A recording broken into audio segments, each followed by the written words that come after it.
210 passengers were on a Jetstar flight in Australia. They were traveling home from a big music festival called Splendour in the grass.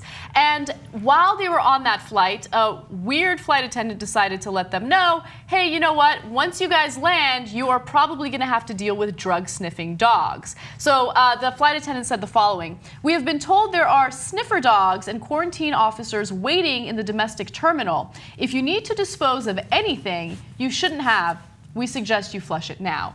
And at that point, people freaked out and rushed over to the bathroom to flush their drugs. So I called her weird just because it's a strange way of announcing this. I would probably be a little more secretive, like, hey, yo, just flush your drugs. You know what I mean? Announcing it over the loudspeaker will probably lead to a little bit of chaos, which is exactly what happened. But I'm in favor of this woman. I think she did the right thing. So there was drums, and then they had to issue apologies. Yeah. So I read that headline, and I was trying to figure out, wait, they're going to apologize for what? Like, I thought maybe there's a chance that she's the bad guy. There is no sniffing dogs. She just wanted everybody to flush their drugs down the toilet for no reason, right? And then she had to apologize. I'm so sorry about getting rid of all your weed, right? No, there were the dogs. Yes. She was being a good Samaritan and helping them. Yes. But people are pissed at her. They're like, how dare you? What they were doing is illegal. They were going to get caught with illegal substances, and you put an end to it, and that's outrageous. Let me give you one quote, okay? One woman, an anonymous passenger who apparently does not do drugs, says, "Why would you tip people off about this? If they have got something illegal, let them get caught."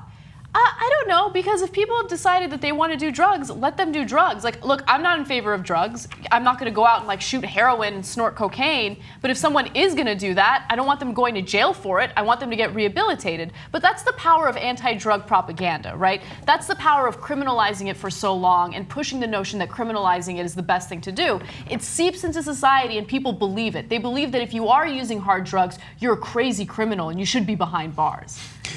When I read that, I thought, interesting. Fox News viewer going to Australia.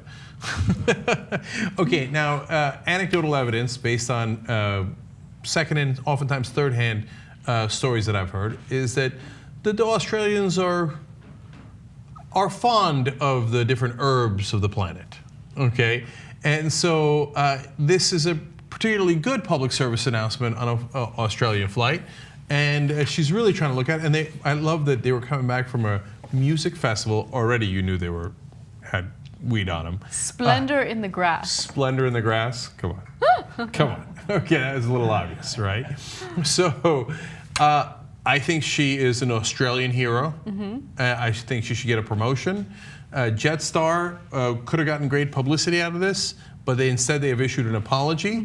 I think they should apologize for their apology and promote her. I feel like they still have the good publicity. Now that I know that they're looking out for their clients like that, hell yeah. But she's been reprimanded for looking out for the clients. Okay, I don't agree with that. Okay, so that's been bad. If she hadn't given that warning, 2 or 3 people on that flight, coming back from a fun festival where they had a good time, could have wound up in prison. Yep. That's what people think should happen. It's amazing. That's so insane, man. She is. She's a hero, worldwide hero.